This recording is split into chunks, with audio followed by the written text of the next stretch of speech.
Hey everyone, welcome to Buzzing About Romance. I am Becky, and joining me for this episode is Amanda. Hi, Amanda. Hi, Becky. And Lindsay. Hello, Lindsay. Hi. And Jenny. Hi, Jenny. Hey, Becky. It's Wednesday night, and we're Hi. back with another Sip and Discuss. Um, I'm super excited for this title. Yes. Hold on a second. I'm not Did we hearing. lose? Oh, did we lose anybody? Can you hear me? Yep. Okay. Yeah. Okay. Jenny, do not smile. The world Hmm. might fall apart. You look so mad. You have your mad face on. I'm sorry. It's the last week of school. We are almost there. Did you go to field day again today? Yes. I, I have a lot of kids, and yeah, it's a lot. Yeah. Aren't There we? was also the Potato Olympics.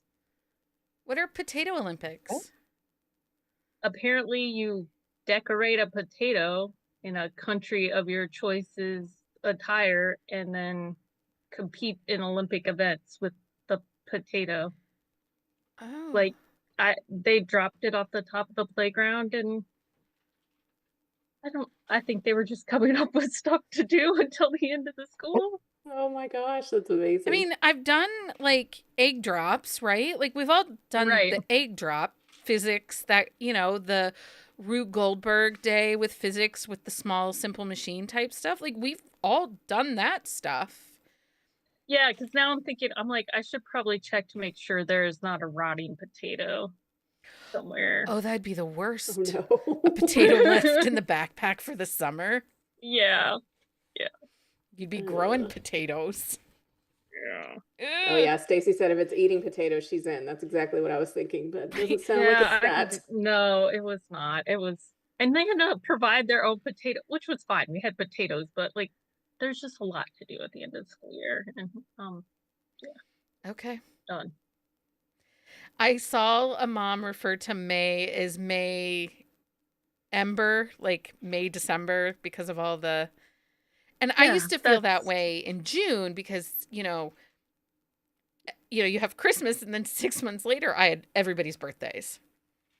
yeah. Well, that's half of ours are in May, and then yes, the chaos of the end of school.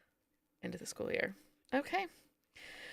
Well, so for tonight's episode, we are talking and breaking down Mr. Swoony by Piper Rayne. Um, this is not anybody's first Piper Rayne, right? Fine. Oh, yours. Oh, was it? Yes, yeah, yep, And so did you read this as a standalone? You didn't read the first two yep. I books? read it as standalone. Yep, it worked. Perfect. Lindsay, did you read the first two in this series? No, not yet, but I did win the Hoopla lottery, so I got the whole series from the library. When I downloaded this one, I just started with this one. I didn't know we had Hoopla lottery. They do. They all like That's right. time that stuff. It is like a constant adventure trying to get these Hoopla books. Oh my gosh. Yep. Well, speaking of libraries and Hoopla, FYI, if you follow us on Instagram, we are currently having a giveaway, and Why Not gifted us a copy of each of her books and some cute swag. And they're about librarians. Love in the Library. I don't know what the series is called. Love in It's in the Green Valley. It's like the Green Valley Library series. I forget the Yes, real name.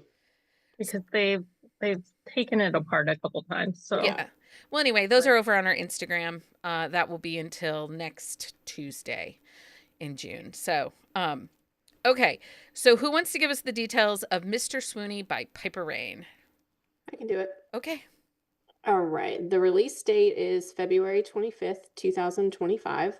The tropes are hockey, runaway bride, close proximity because they're roommates, instant connection, friend group, slow burn. The series name is The Nest. This is book 3. It is a series of standalones. This is dual first person POV. The put out percentage is 62%. And the audio narrators, if you did the audiobook, this is a full cast. It's Crais, Luci Bell, J.F. Harding, Sean Masters, Troy Duran, Teddy Hamilton, and CJ Bloom. This is available on Kindle Unlimited. The audio is on Hoopla, Spotify, Libby, and Audible. And Stacy says in the YouTube chat that you can also get the audios on Kobo Plus. Okay. So, I do like how Piper Rayne does their audio. They do not stay exclusive to Audible. So, especially because the majority of their books tend to be distributed wide. I know they're rolling series in and out of KU right now. But when an author is wide, and then even if you do Whisper Sync, you still are buying a book at $6 or $7.99, and then the audiobook is another $7.49, and at that point it's no longer like economically worth buying the audio that way. You might as well just use your Audible credit. We've talked before, like any play is sometimes a good deal and sometimes not.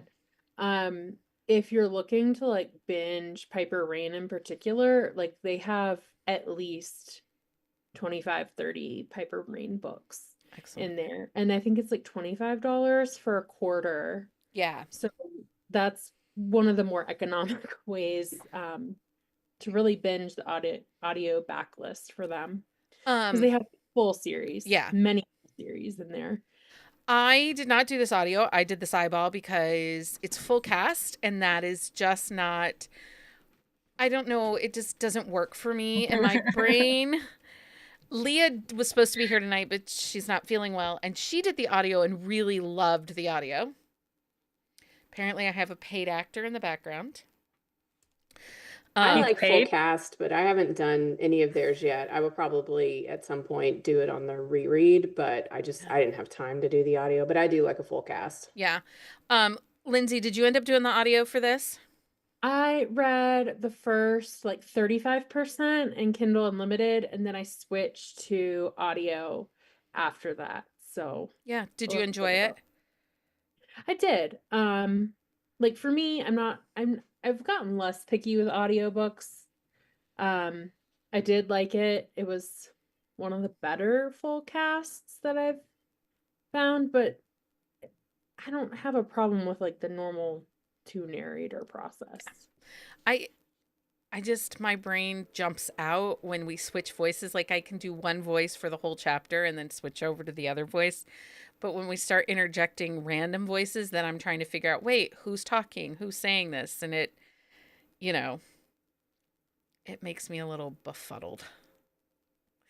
Jenni, did you eyeball this or audio? I did eyeball this. Like, I mean, it depends on the audio if I have issues, but a full cast usually doesn't bother me. I will say this was a really fast read. Yeah. Yeah. And this whole series was a fast read. It's really interesting, this series as a whole, because I've read the first 2 books in the series, and this is the least horny so far of the books. Yeah. But they were the ones I wanted to do it the most. I'm like, kiss him. Like when they're baking the cake the first time, or he helps her buy the cigarettes. I'm just like, the cigarettes. Kiss her. Oh, you so know? funny. I don't know. It makes sense though, because I mean, she just left her fiance at the altar, so it worked for me. So Jenni, speaking of that, not because I always like to put you on the spot when we get to instant connections and stuff, right? And the fact that she was actively with somebody at the beginning of the book, did that bother you? How did you connect to the characters? Okay.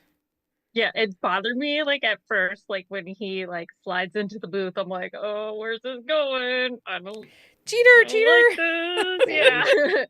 Yeah. But I really like the way he was respectful of her space and her being ready. And even though he does like screw that up for like a hot minute. 20 minutes, I think. Yeah. The third act like, is literally 20 minutes. Yeah. Well, like, because he does it twice, right? Like he sticks his foot in his mouth. Like, so like at the dance or the party or whatever, when he's like, you're not ready. And I'm like, oh, dude. Yeah. Let's not tell her what she is.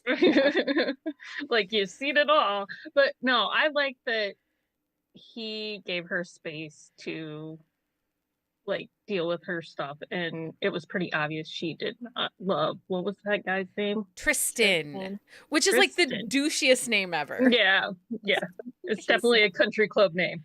Yeah. Sorry if that's your name. Yeah, we still love you if your name is Tristan.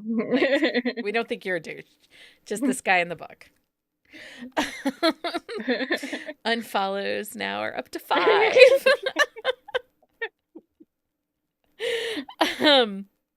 So overall, I felt like this book was really cute.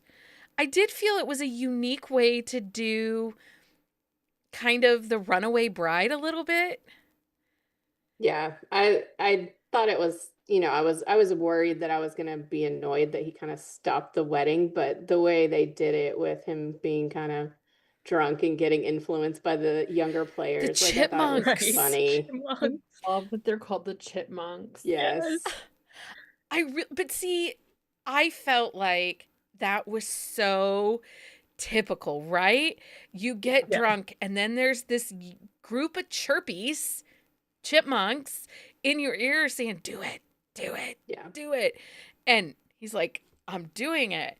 And then it's really interesting because Lindsey and Jenni read this as standalones. You and I've read the first 2 books. I felt like Tweety would have been a chirper.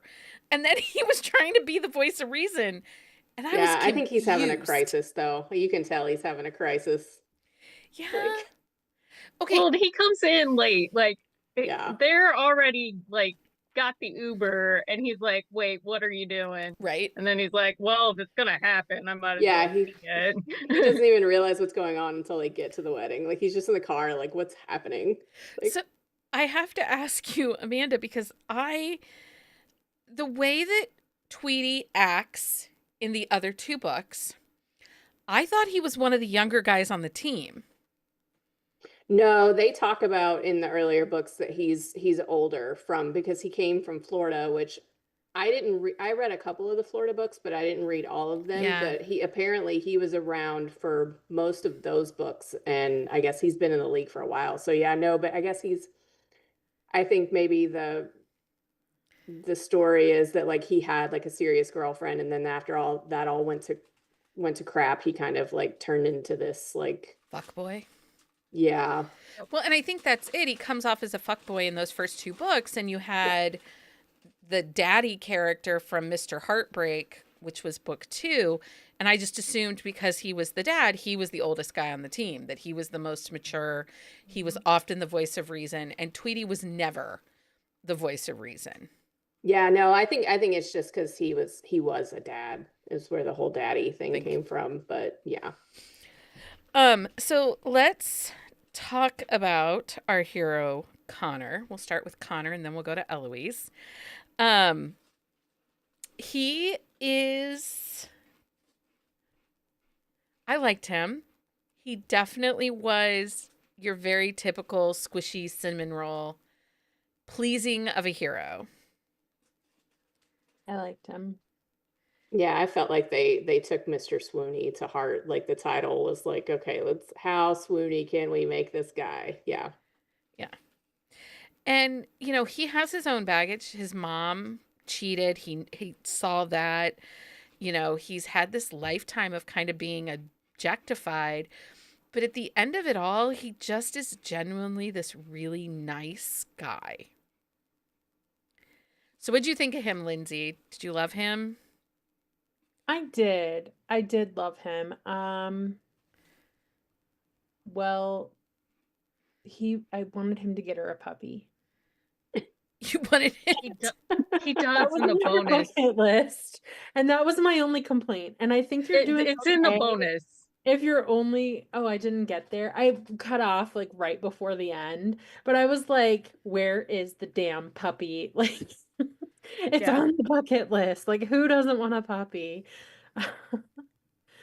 I really liked the way he handled things. I liked the way that like he didn't really push her in the beginning to like be romantic, like at the bachelorette party when they met. I thought like him helping her cross a list off the bucket list was fine. And I also think like once you learn I do not like cheating and I don't like instant connection, but I do really like how they handled the bucket list element. Like the fact that he saw she hadn't crossed anything off, and one of them being like this woman about to go get married hasn't even crossed off the fact that like she's never been in love. I think like that was kind of the green light for him and a lot of his behavior. Yeah, and Yeah. I think for me too in my brain a little bit, like that lets me know like right away, like she's not in it with this guy. Like I'm just waiting for him to go away. Like Well, and as soon as she starts talking about her dad and trying to please him and those connections, and I know that resonated with you, Jenni. Like, It did. like she just kept trying to be for him, to be for the grandparents. She just never felt good enough. And then there was Tristan, and with her grandfather or with her dad passing, she just didn't know how to get out. And I think that was the green light for me. Like, okay, you should have had sex right on Tristan's bed. I think he was also symbolic of the world. Like Tristan was symbolic of the world that her dad lived in, and like she never seemed to feel like she was a part of that. And I think like having lost her dad, it was extra hard for her Yeah.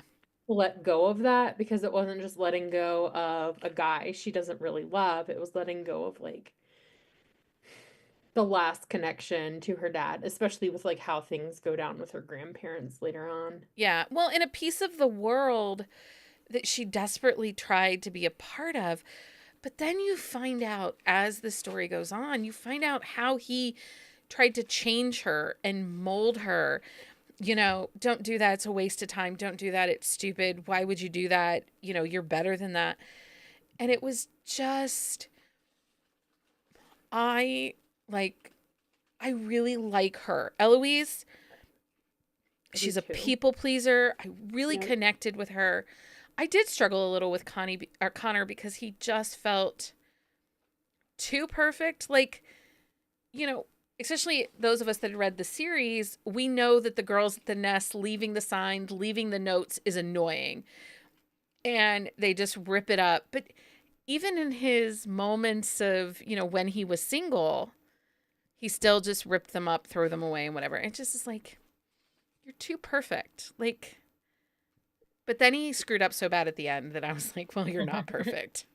Yeah, I mean, I appreciated that he stuck his foot in his mouth a couple of times to give him that level of not perfect. I think the only thing with him that I wanted more of is I thought that the issue with his mom cheating was going to play a little bit more into this book because it was such a big deal in his sister's book. Yeah. And, they kind of had, he kept that a secret from the first time, and then he felt bad because his sister ended up catching her in her book. And I thought that was going to be a little more of like part of the plot in this one. I mean, it didn't make or break it for me, but I was expecting it.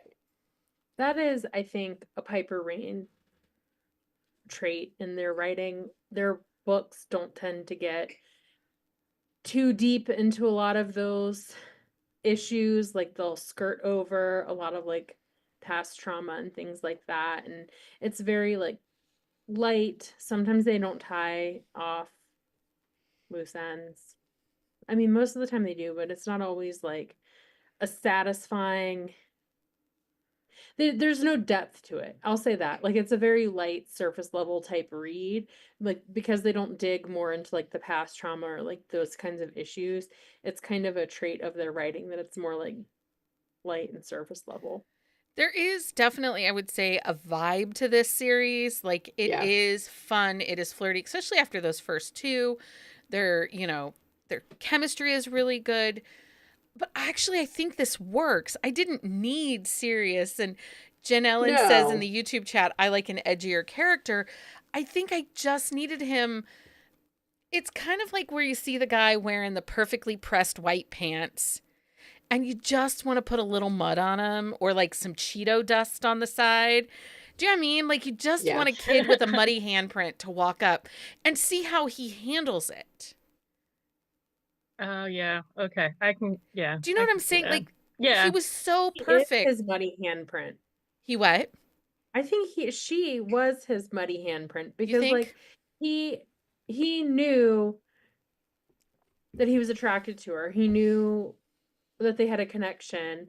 He didn't really know how to handle it. And then like when things got challenging or like moved outside of the box of familiarity for him, like with the situation with Lila, like, and he starts messing up, like he kind of like the first real opportunity for conflict in the relationship, he just really drops the ball hard and face plants hard. Yeah. So I felt like a lot of his swooniness aligned with like the fixer character of Yeah. him. But then like he was definitely not perfect because that was a big mess up. Yeah. Especially when he like puts the picture in his like Yeah. underwear drawer. I'm like, dude, like of Yeah. all the places, like Maybe think again. Oh, Oliver. Sorry, he's getting in the trash can. I can see him out of the corner of my eye. Everyone's gonna be like, "What are you doing?" Sorry. Okay, so I need to talk about. Sorry, everybody. I need to. Now he's hiding behind me because he doesn't want to get yelled at. Just so you know, we are real. This is not AI created because The time we were doing a quick shot or something, or maybe a full episode, and I like screamed in the episode because a bug ran on my foot. Yes. Like years ago. Okay, so I want to talk about the bookstore moment. oh yes. So first of all, in that moment, every book that she picks up that they're talking about are Piper Rayne books or P. Rayne books. Okay, Yeah. I was wondering. It was all Piper Rayne. It was all P. Rayne. It was the Florida hockey ones. Yeah. The Mafia Academia stuff was their P. Rayne series that got picked up by Berkeley, I think is who picked that up for them. Maybe it was Forever. Which I thought was especially funny because he takes the Piper Rayne, like the Florida series, to Tweety, and Tweety's in those books, which I Right. thought was kind of funny. Yeah, it was a little meta, but I actually liked it better than had she been like a romance author. Do you know what I mean? Like, Yeah. I liked those Easter eggs more than when, oh, they're my favorite author kind of stuff. Like, I just felt they were funny. Yeah. I like how he was like geeking out over the hockey romance, Yeah. like the thing. Oh, right. Yeah, 'cause- like asked like a stranger, like, Yeah. oh, and she's just like, dude, like, which I would have to say if I was at the bookstore and some guy was like, was this a thing? I'd be like, yeah, like, just read it yourself, dude. Like, Jenny'd have the bear spray out and be like macing him and being like, "You're a creeper, don't talk to me." Which is very interesting because here's a tangent. I actually saw a TikTok earlier this week of a girl that was at the bookstore watching a guy try to hit on a young girl, and she was totally creeped out by him. So, like, if you're in a bookstore and you see a dude trying to hit on a girl, go save her. Be a good friend, be a good book community member, and save her because, come on. None of us want to get hit on in the bookstore. Yeah. Okay, so the chemistry in this book, I do think was much more slow, and I wonder if we had gotten some more emotional vulnerability from Connor, if it would have been more intense.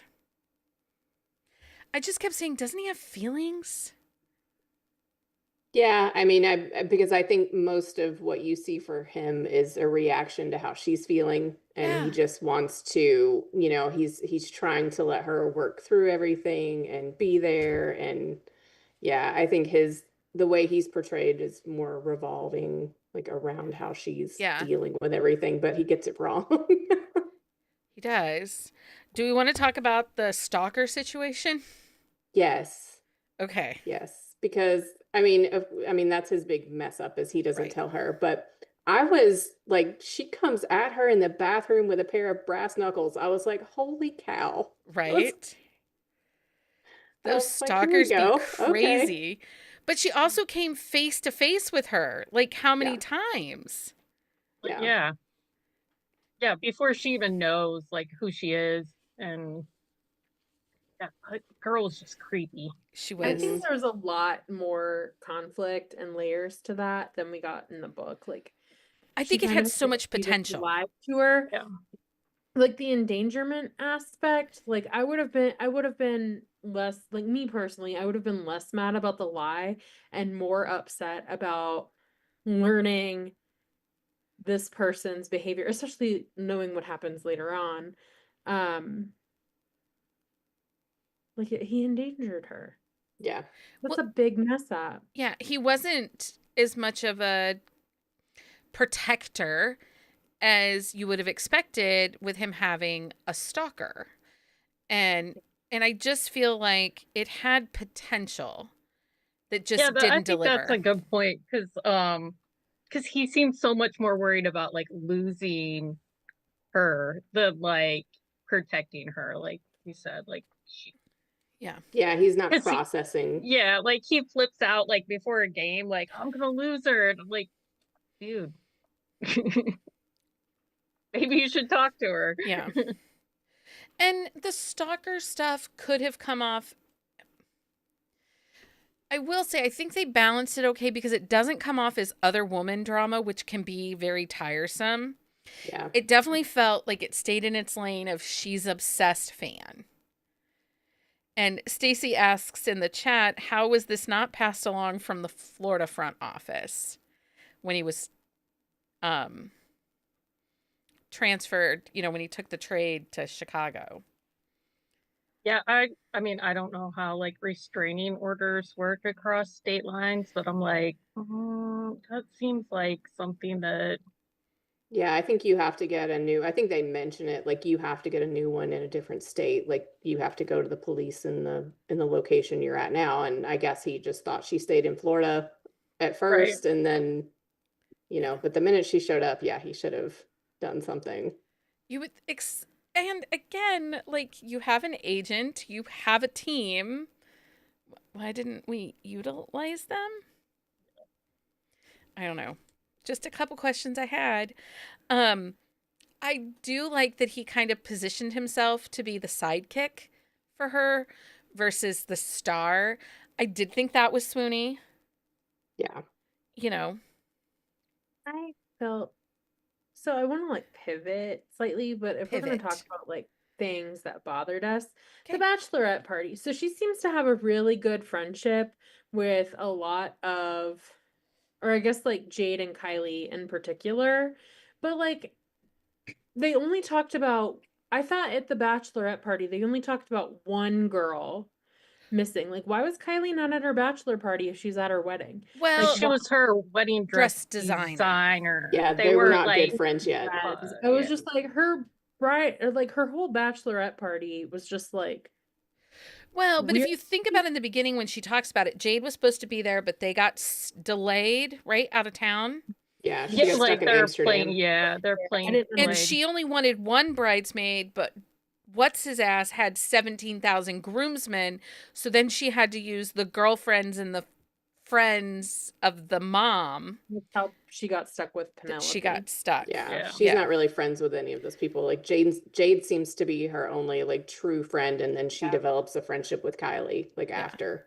Okay. Yeah, I was just a little confused about that. And I also sped read that part. So Well, That's because I actually thought that was done well. Like why Jade wasn't there, like that was a good reason for her not to be there. Because if she was there, like she would know who Connor was, and like that would change the Yeah. whole situation. Well, and Connor would have known who Jade was, so he would have wandered over there sooner. It would have had a different yeah. beginning Yeah. and a different Yeah. vibe. I think that you needed that anonymity for Yeah. both of them to not. And I do think it's funny, like when she knows football players' names and he gets a little butt hurt. Yeah. He's like, you know who those are? She's like, yeah, Tristan watched football. I also liked that he left all that food out on the counter. Yes, the revenge rotting. Yeah. Yeah. Lindsey gave it I a was name. like, yeah, that's definitely something I would do. I never even thought that was diabolical. I loved it because like rotten food is the most smelly. And he was gone for 10 days. Right, but he like started posting pictures on Instagram of him and the random women he was meeting On their honeymoon. on their honeymoon. What would have been their honeymoon. Yeah. I don't think he was as butthurt as he acted like he was.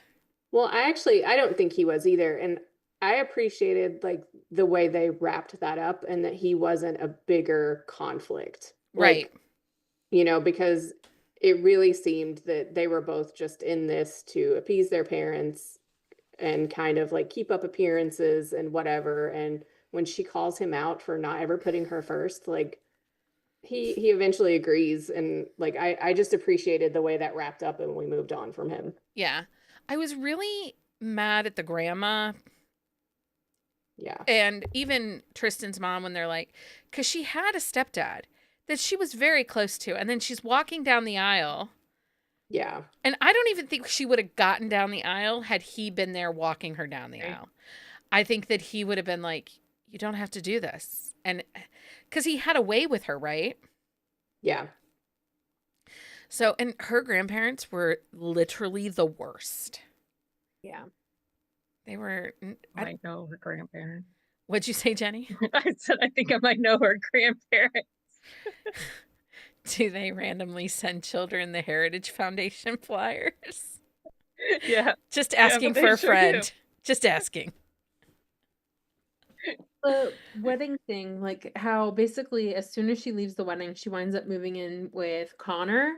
I really liked that dynamic and that they didn't just like immediately kick off a relationship when they moved in together. Mm-hmm. Like they acknowledged the chemistry, but I like that like she has a trust fund. She has the ability to like not work if she doesn't want to. But I really like that Connor kind of pushed her to figure out like who she was and what she wanted to do with her life and kind of like find purpose outside of just like being a wife. And I like that she wasn't a perfect heroine at all. Um, and I think it's like very relatable to read a heroine, especially a heroine in her 20s who doesn't own her own business or isn't wildly successful or like, Or know her you know, complete career trajectory, like I'm going to do this and I'm this and, yeah. Yeah. Like, I mean, even when we get single moms, like it's just like so many of the heroines are just like very perfect. And like to get this not perfect type heroine, like this heroine who's very much been lost, um, and is like realizing she hasn't really done much of anything. Like she's just let people push her around and tell her what to do. And like then she's on this journey in parallel. Like I liked how they handled that. That was a very subtle kind of Yeah. tell to the story. Like there was enough happening for you to like see her finding herself. But I Yeah. liked that dynamic a lot. I think Yeah, that's been a theme through this series, especially, with Kylie and Jade too. They're both at kind of like a crossroads and finding themselves. And I feel like they've done a really good job with all of the heroines in this series.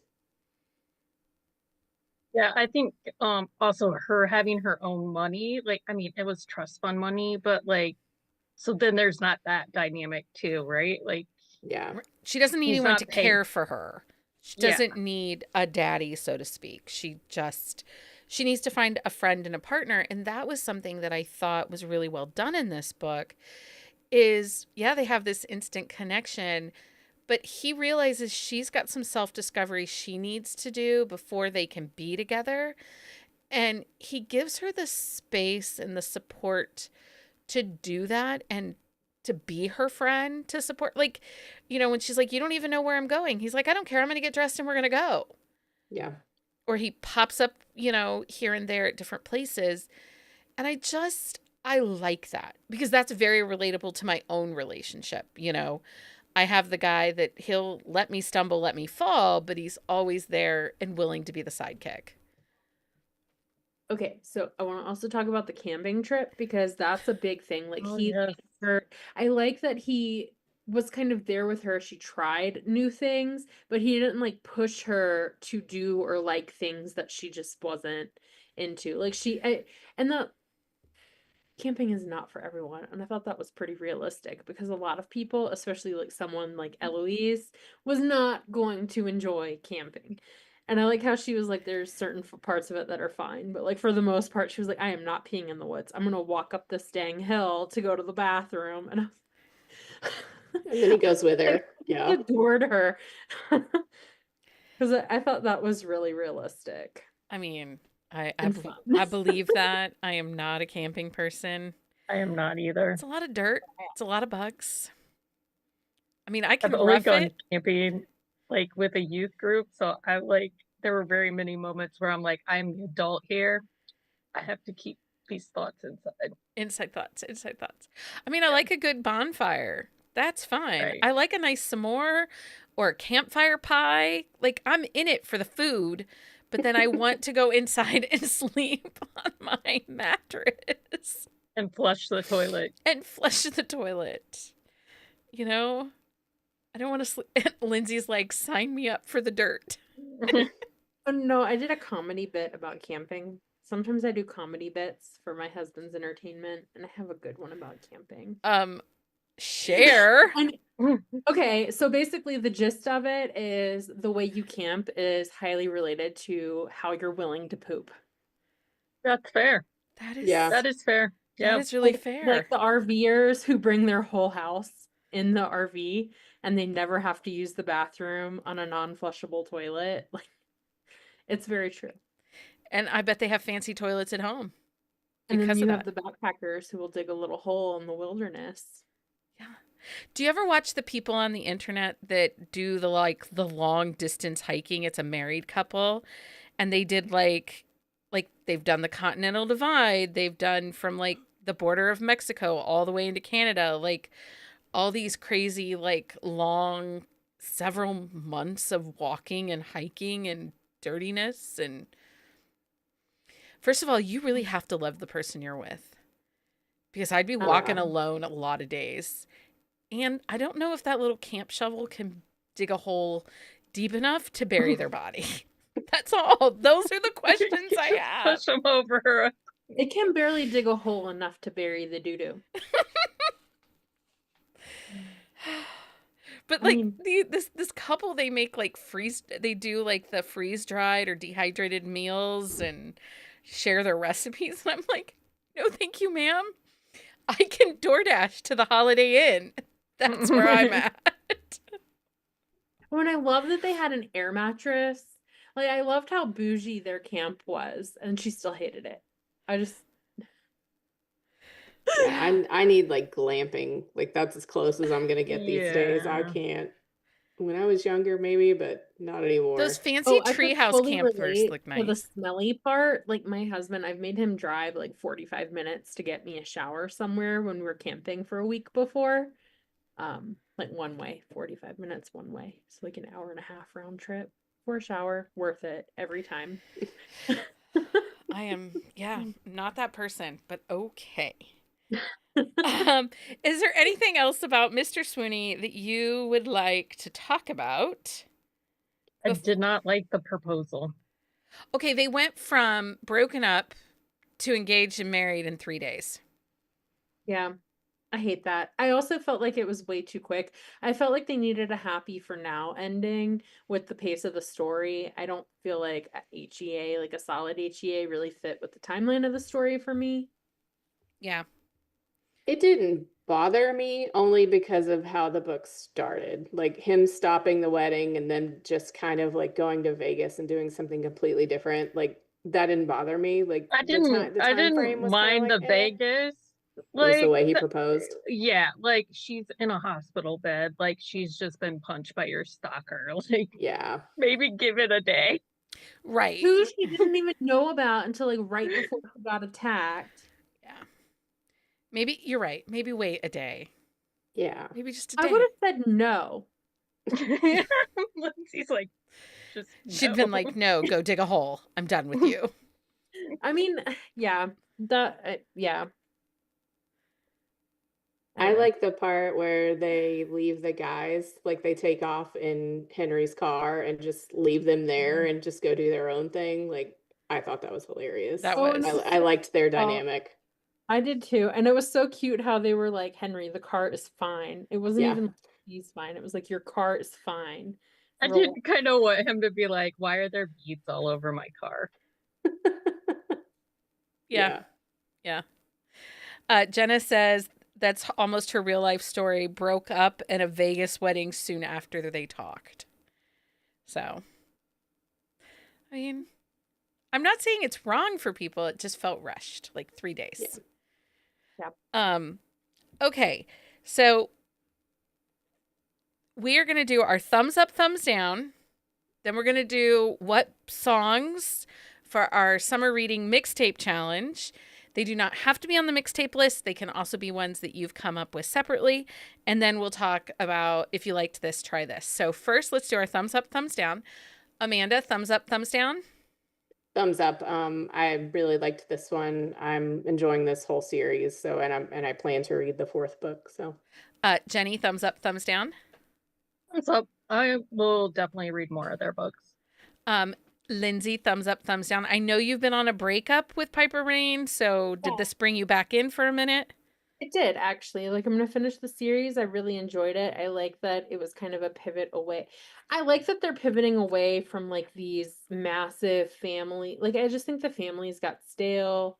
It just like they really fell off. I could tell they kind of, I don't know if they were enjoying them or not, but it seemed like they weren't really feeling great about it. Like a lot of it just felt blah. Yeah. But like this was really good. I enjoyed it. It was a fun read. Perfect Yeah. kickoff to summer reading. This is a thumbs up for me. It is not my favorite in the series so far, but I really need Tweety's book, and then I'll tell you which is my favorite. So yeah. that's where I'm at. Okay, so does anybody have a song that they think fits for the summer reading mixtape challenge? So let's create our own mixtape for Mr. Swoony. Amanda, what do you have? My brain is like kind of broken, so I'm gonna go with one off the Sure. playlist that we already had. It was it's actually the All of Me by John Legend, because it's a total wedding song, but it's also very swoony, and I feel like Connor is just like someone who would sing that to Eloise. So Yeah. Jenni, what do you have for mixtape songs? What's on your Mr. Swoony mixtape? I recommended Something Blue by Voila. Is on the summer reading mixtape, and because that's like she's got cold feet and he's like, you don't want to marry him type vibes. And then I would also say All of Her by Forrest Black. um it's a song, like people use it for father-daughter dances, but also wedding songs. But it's just kind of a song of like, if you're gonna have this girl, you need to treat her right. And Yeah, a good one. those are good ones. What about you, Lindsey? Do you have any mixtape song or any songs to add to our mixtape? Yeah. I'm doing Sorry I'm Here for Someone Else by Benson Boone for this, because when he shows up at the wedding, sorry I'm here, or like she's you know, I just she feel like runs off. It works. I just feel like Yes, it's it so does. applicable to that whole scene and I love it. So yeah. So I had a couple. I had Shut Up and Dance with Me by Walk the Moon. Oh yeah. Riptide by Vance Joy. I'm Yours by Jason Mraz, however you say that.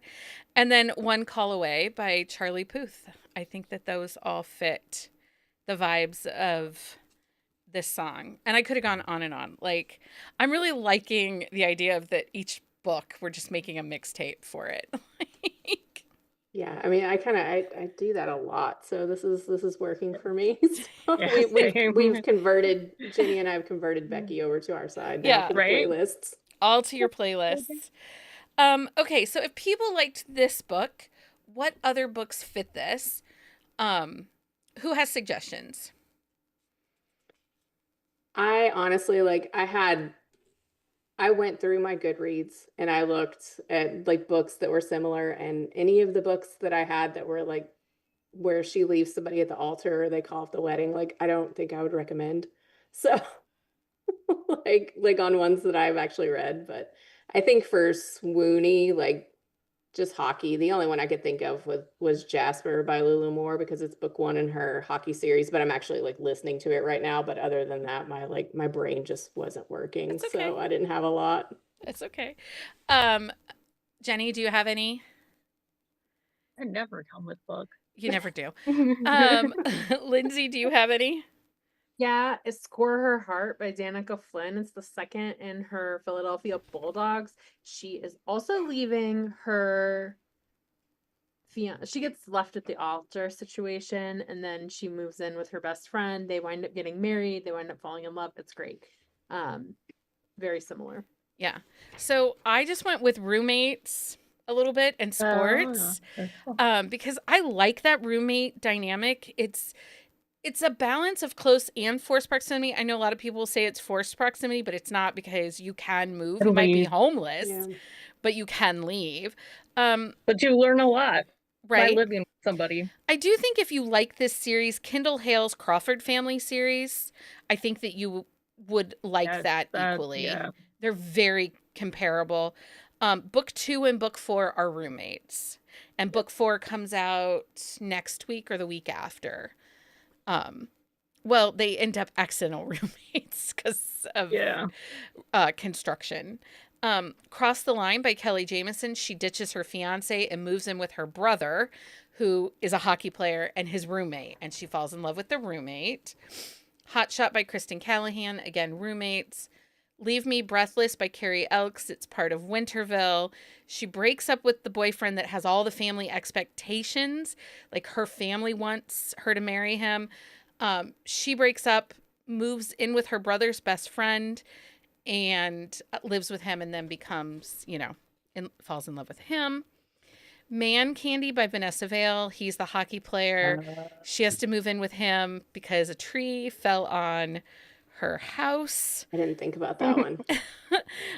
Game On by Danica Flynn. They're roommates. It's kind of single dad, guardian, nanny kind of setup. And then Hitting the Goal Line by Jocelyn Soto. They're roommates, friends to lovers. He's a hockey player. Okay, yeah. And it's messy. It's definitely angstier than this. Yeah, a lot. But it's similar. There's some similarities. Yeah, I should have gone roommates.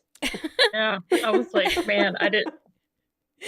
Hate to Date You by Monica Murphy. They move in together and they're roommates by accident, and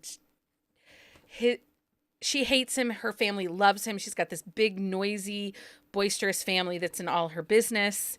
Against the Boards by Danica Flynn. Again, she moves in with her brother because she's broken up with her long-term girlfriend and moved to Philadelphia.